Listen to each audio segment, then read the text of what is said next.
If you are in the Toronto real estate market and trying to understand if the market is going to crash or we will start seeing the prices rise again, you are in the right place.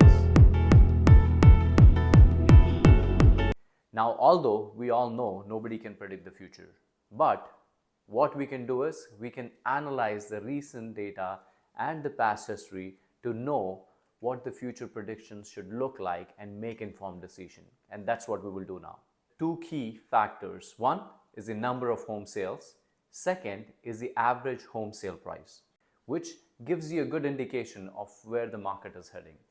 So in October 2022, we had 4,961 units sold, which compared to the last month is slightly lower. We'll talk more about that later.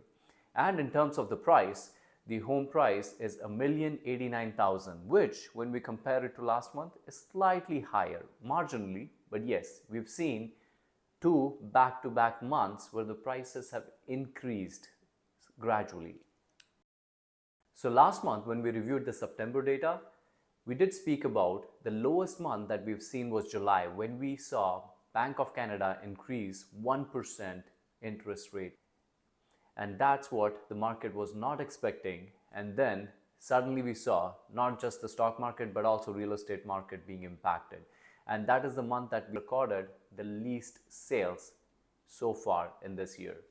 Now, the other thing that we will see is in August and September, the home sales increased. Now in October, there was a drop again.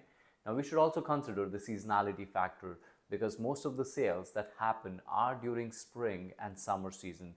From fall to winter, the sales start dropping. So we should be accounting for that factor as well. And I believe the drop we've seen now is primarily because of that factor. As we all know, market has corrected 25 to 30% on an average. But again, the correction has been different in different regions and very different for different kind of products.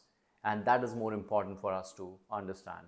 So let's look at this data here, where you see the price correction year over year between different kind of properties, right? Detached, townhouses, condos, semi-detached. So the detached home dropped 11%, whereas condos are only at 1.8. Townhouses are close to 4% drop. Semi-detached are close to 6.2%.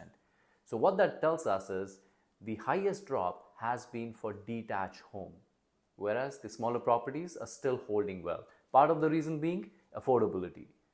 So because of the interest rate increase, the affordability of buyers has dropped, and people who are willing to purchase a property are taking least risk and buying the smaller properties, which keeps their prices more stable, whereas detached properties are meant for upgrade buyers. Now I want you guys to wear your investor hats and think about the math here. So highest drop so far has been for detached homes, and there has been minimal drop for townhomes and condos, which tells me the better deals are with bigger properties. And if you're a homeowner who owns one of these townhomes or condos, this is the right time for you to upgrade, because the gap between these smaller properties and bigger detached homes has narrowed down. And over time, if we believe the market's going to stabilize, of course, which will, what will happen is this price gap will grow again. The detached homes will see more increase versus the smaller townhomes or condos. So if you are an owner who owns one of these townhomes, semis or condos, this is the best time for you to upgrade, because one, you have home equity, so it's easier for you to get mortgage, whereas other buyers cannot compete with you just because of the affordability factor. And the other thing that we can also conclude with this data is part of the reason condos and townhomes prices do not correct as much is because there's higher demand. More newcomers coming into Canada. As we get more immigrants in, they will look for the first time home, and they are not going to go buy 2,500, 3,000 square feet homes. They will be looking for smaller properties as their first home, and they will look to upgrade over time. And that's why the drop for townhomes and condos has been less than the bigger properties. So far we've been looking at the real estate data, but there are external factors that are playing a role here as well. As we know, Bank of Canada has had 6 consecutive increases in this year, and we are anticipating another one. Based on what we hear from analysts, we're expecting that towards Early to mid next year, we will see these rate increases stop or even reverse. So last 3 months, we've seen an improvement in the inflation numbers as well. So it's heading in the right direction. And if that keeps its momentum and keeps dropping, hopefully we'll see lesser interest rate increases, which means will give more stability to housing market. It will give more stability to stock market. And that's what investors are waiting for. And as soon as they see the signal, likely we're going to see a good return on some of these investments that they're making now.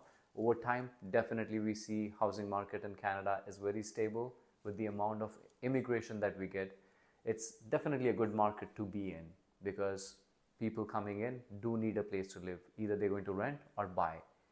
And given the demographics, a lot of people coming into Canada, they prefer to buy, which makes housing market definitely a good choice to be. So 4 takeaways. Home sales still seem to be stabilizing. July was the worst month. We've seen some drop in October, but this is the seasonal factor that we should account for. Home prices still stable. Very small increase, but it's still an increase. July was still the worst month, and since then, August, September, October, 3 months consecutive, we have seen some increases.